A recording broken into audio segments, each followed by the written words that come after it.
రాష్ట్ర assembly budget సమావేశాలు 4వ రోజుకు చేరాయి. కాసేపట్లో శాసనసభ, శాసన మండలి ప్రారంభం కానున్నాయి. అసెంబ్లీలో ముందుగా క్వశ్చన్ అవర్ జరగనుంది. ఫిలిప్పీన్స్ కు బియ్యం ఎగుమతులు, బస్వాపూర్ రిజర్వాయర్ తో సాగునీటి సరఫరా, వేతన సవరణ కమిషన్ ప్రస్తుత పరిస్థితి, గిగ్ వర్కర్ల కోసం సంక్షేమ చర్యలు, రాష్ట్ర ప్రభుత్వంలో ఆర్టీసీ ఉద్యోగుల విలీనం, రాష్ట్రంలో యూరియా కొరత, భూ రికార్డుల డిజిటలైజేషన్ పై ప్రశ్నలున్నాయి. ఫీజు రియంబర్స్మెంట్ చర్చ కోసం బీఆర్ఎస్, జాబ్ క్యాలెండర్ పై బీజేపీ వాయిదా తీర్మానం ఇచ్చింది. ప్రశ్నోత్తరాల తర్వాత అసెంబ్లీలో బడ్జెట్ పై మొదటి రోజు సాధారణ చర్చ జరగనుంది. ఇవాల్టి అసెంబ్లీ సమావేశాలు, విపక్షాల వాయిదాల తీర్మానాలపై డీటెయిల్స్ శ్రీనివాస్ లైవ్ ద్వారా అందిస్తారు. శ్రీనివాస్, అసెంబ్లీ అజెండా ఏంటి ఇవాళ?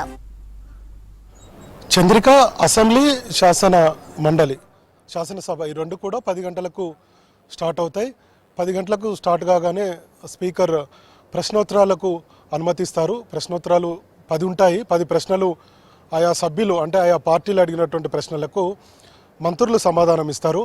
ఈ 10 ప్రశ్నల తర్వాత కొన్ని బెవరేజ్ కార్పొరేషన్కి సంబంధించినటువంటి నివేదికను ఆ శాఖ మంత్రి జూపల్లి కృష్ణారావు సభలో నివేదికను ప్రవేశపెడతారు.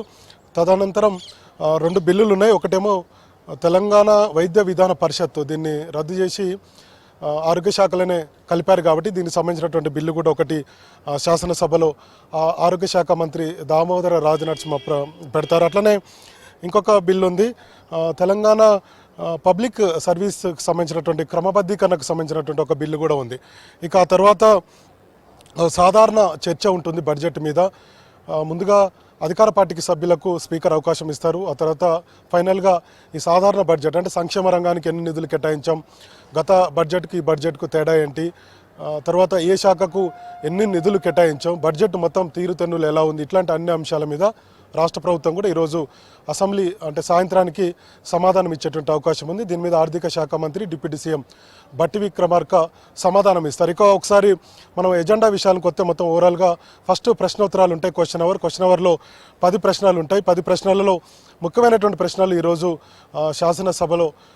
శాసనసభకు వచ్చేటువంటి అవకాశం ఉంది అసెంబ్లీకి. అందులో ముఖ్యంగా మహాలక్ష్మి పథకానికి సంబంధించి ఇప్పటి వరకు ఎవరైనా మన ఆర్టీసీ బస్ ఎక్కితే ఆధార్ కార్డు చూపిస్తున్నారు కదా, ఆధార్ కార్డుకు బదులు ఒక స్మార్ట్ కార్డు తీసుకురావాలని చెప్పి రాష్ట్ర ప్రభుత్వం నిర్ణయం తీసుకుంది. దీనికి సంబంధించి కాంగ్రెస్ సభ్యులు అడిగినటువంటి ప్రశ్నకు ఆ శాఖ మంత్రి పొన్నం ప్రభాకర్ సమాధానం ఇస్తారు. స్మార్ట్ కార్డులు ఎప్పటి నుంచి ప్రవేశపెట్టబోతున్నారు, ఆధార్ కార్డుతో పాటు ఈ స్మార్ట్ కార్డులు కూడా పనిచేస్తా లేదా అనేది మనకు ఈ ప్రశ్నలో ఒక క్లారిటీ వచ్చేటువంటి అవకాశం ఉంది. ఇంకొక వైపు ఫిలిప్పీన్స్కు బియ్యం ఎగుమతికి సంబంధించి ఇప్పటికీ రాష్ట్ర ప్రభుత్వం ఒక ఒప్పందం కూడా చేసుకుంది.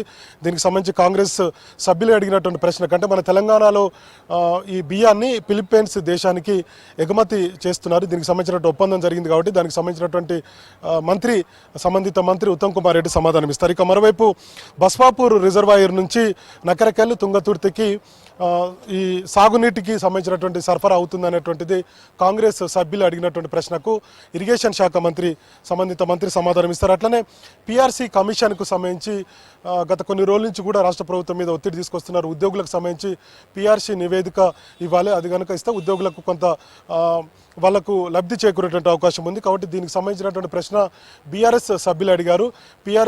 పిఆర్సీ నివేదిక అంటే ఉద్యోగులకు సంబంధించినటువంటి సమస్యలు, అట్లనే పిఆర్సీ నివేదిక ఆలస్యం అవుతుంది, కాంగ్రెస్ పార్టీ ఎన్నికల్లో ఇచ్చినటువంటి హామీకి సంబంధించి దీన్ని ఎప్పటి నుంచి అమలు చేయబోతున్నారు అనేది బీఆర్ఎస్ సభ్యులు హరీష్ రావు ఇతర సభ్యులు అడిగినటువంటి ప్రశ్నకు సంబంధిత మంత్రి సమాధానం ఇస్తారు. ఇక మరొక ముఖ్యమైనటువంటి ప్రశ్న ఏంటంటే గిగ్ వర్కర్లకు సంబంధించినటువంటి సంక్షేమానికి ఎట్లాంటి చర్యలు తీసుకుంటున్నారనేది కాంగ్రెస్ పార్టీ సభ్యులు అడిగారు. సంబంధిత మంత్రి వివేక్ వెంకటస్వామి దీనికి సమాధానం ఇస్తారు. ఎందుకంటే తెలంగాణ రాష్ట్రంలో దాదాపుగా 4.5 లక్షల మంది గిగ్ వర్కర్లు ఉన్నారు.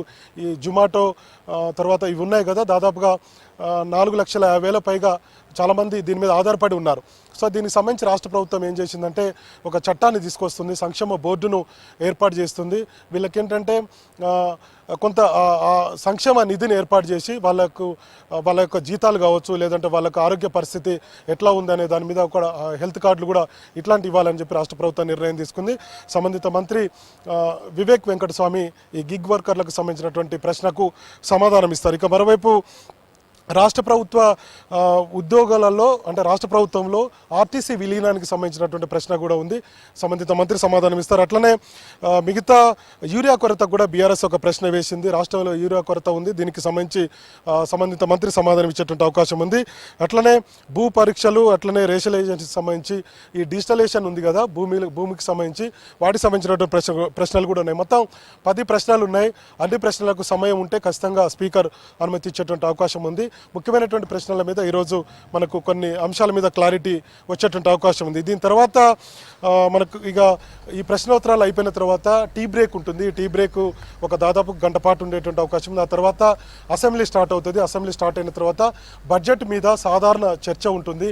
ఈ సాధారణ చర్చలో కాంగ్రెస్ సభ్యులు, అట్లనే బీఆర్ఎస్, ఎంఐఎం, బీజేపీ సభ్యులందరూ కూడా ఈ చర్చలో పాల్గొంటారు. ఇందాక నేను చెప్పినట్టుగా చంద్రిక, బడ్జెట్కు సంబంధించి సంక్షేమ రంగానికి ఎన్ని నిధులు కేటాయించాం, ఇంకొక వైపు రాష్ట్ర ప్రభుత్వం భవిష్యత్తు కార్యక్రమాలు ఏంటి, వీటన్నిటి మీద ఈరోజు చర్చిస్తారు. ఆ చర్చించిన తర్వాత మిగతా ప్రతిపక్షాలు అడిగినటువంటి ప్రశ్నలకు కావచ్చు, లేదంటే బడ్జెట్లో ఉన్నటువంటి వాళ్ళకు ఉన్నటువంటి అనుమానాలకు కావచ్చు, వీటన్నిటికీ ఆర్థిక శాఖ మంత్రి బట్టి విక్రమార్క సమాధానం ఇస్తారు. ఇక మరొక వైపు రాజకీయ అంశాల విషయానికి వస్తే ఇప్పటికే బీఆర్ఎస్ ఒక ప్రైవేట్ మెంబర్ బిల్లును తీసుకురావాలని చెప్పి అనుకుంటుంది. ఎందుకంటే రాష్ట్ర ప్రభుత్వం కాంగ్రెస్ పార్టీ ఎన్నికల్లో ఇచ్చినటువంటి హామీలకు చట్టబద్ధత కల్పిస్తామని 6 గ్యారెంటీలకు అని చెప్పి హామీ ఇచ్చింది. కాబట్టి ఈ హామీ అమలు కాలేదు, నెరవేరలేదు. కాబట్టి మేము ప్రైవేట్ మెంబర్ బిల్లును తీసుకురాబోతున్నామని చెప్పి చెప్తున్నారు. దీనికి సంబంధించి ఈరోజు అసెంబ్లీలో స్పీకర్ను, అట్లనే అసెంబ్లీ సెక్రటరీని కలిసి ప్రైవేట్ మెంబర్ బిల్లుకు అనుమతి ఇవ్వాలని చెప్పి బీఆర్ఎస్ కోరేటువంటి అవకాశాలు ఉన్నాయి. ఇది శుక్రవారం మాత్రమే అనుమతిస్తారు. మరి ఆ రోజు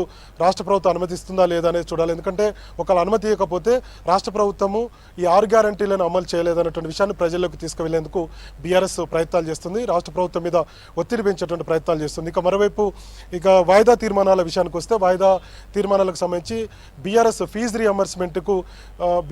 రియంబర్స్మెంట్ బకాయిలు చెల్లించాలి కాలేజీలకు, ప్రైవేట్ కాలేజీలకు అనేది ఈరోజు వాయిదా తీర్మానం ఇచ్చింది. కాసేపట్లో గన్ పార్క్ దగ్గర బీఆర్ఎస్కు సంబంధించినటువంటి ఎమ్మెల్యేలు, ఎమ్మెల్సీలు కూడా ఒక ఆందోళన కార్యక్రమానికి పిలుపునిచ్చారు. ఇప్పుడు గన్ పార్క్ కూడా బీఆర్ఎస్ ఎమ్మెల్యేలు అందరూ కూడా చేరుకుంటున్నారు. ఇక మరొక అంశం ఏంటంటే ఈరోజు బీజేపీ అసెంబ్లీ ముట్టడికి పిలుపునిచ్చింది.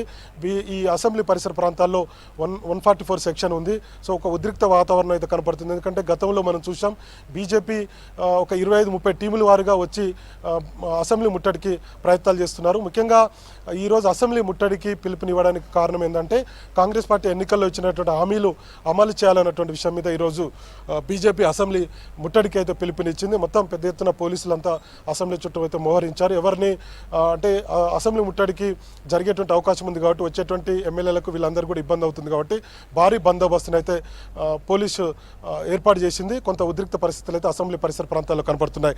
ఇక మరోవైపు వాయిదా తీర్మానానికి బీజేపీ వాయిదా తీర్మానాన్ని విషయానికి వస్తే జాబ్ క్యాలెండర్ ప్రకటిస్తామని చెప్పి హామీ ఇచ్చారు. ఇంతవరకు ఏడాదిలోనే 2 లక్షల ఉద్యోగాలను భర్తీ చేస్తామని కాంగ్రెస్ పార్టీ ఎన్నికల్లో హామీ ఇచ్చింది. హామీ అమలు చేయడం లేదు కాబట్టి వాయిదా తీర్మానం ఇచ్చింది. దీని మీద చర్చించాలని వాయిదా తీర్మానాలు అయితే ఇచ్చింది. మొత్తానికి ఇది ఇక శాసన మండలిలో కూడా సేమ్ ఇదే ఎజెండా ఉంటుంది. ముందుగా ప్రశ్నోత్తరాలు ఉంటాయి, ఆ తర్వాత బడ్జెట్ మీద సాధారణ చర్చ అయితే ఉంది. ఇక ముఖ్యంగా బీఆర్ఎస్ కొంత అధికార పార్టీని ఇరకాటంలో పెట్టే విధంగా ఒక ప్రయత్నాలు అయితే చేస్తుంది. ముఖ్యంగా ప్రైవేట్ మెంబర్ బిల్లును ఇప్పటికే చర్చ జరుగుతుంది రాజకీయ వర్గాల్లో. గతంలో ఉమ్మడి రాష్ట్రంలో ఎన్టీఆర్ ఉన్నప్పుడు ప్రైవేట్ మెంబర్లు బిల్లును తీసుకువచ్చారు. కాబట్టి కాంగ్రెస్ పార్టీ ఎన్నికల్లో ఇచ్చినటువంటి హామీలను అమలు చేసేందుకు రాష్ట్ర ప్రభుత్వం మీద ఒత్తిడి పెంచేటువంటి ప్రయత్నాలు అయితే చేస్తుంది. మరి చూడాలి రాష్ట్ర ప్రభుత్వం దీని మీద శుక్రవారం మరి అనుమతిస్తుందా లేదా అనేది అయితే చూడాల్సినటువంటి అవసరం ఉంది. మరోవైపు బీజేపీ కూడా ఈరోజు అసెంబ్లీ ముట్టడికి పిలుపునిచ్చింది. కాబట్టి అసెంబ్లీ పరిసర ప్రాంతాలంతా కూడా కొంత బీజేపీ కార్యకర్తలు కావచ్చు, నాయకులు కావచ్చు, ఎమ్మెల్యేలు వీళ్ళందరూ కూడా అసెంబ్లీ ముట్టడికి వచ్చేటువంటి అవకాశం ఉంది. కాబట్టి పెద్ద ఎత్తున బందోబస్తు అయితే ఏర్పాటు చేశారు. ఇది అసెంబ్లీ, శాసన మండలి, శాసన మండలికి సంబంధించినటువంటి తాజా అప్డేట్స్. చంద్రిక.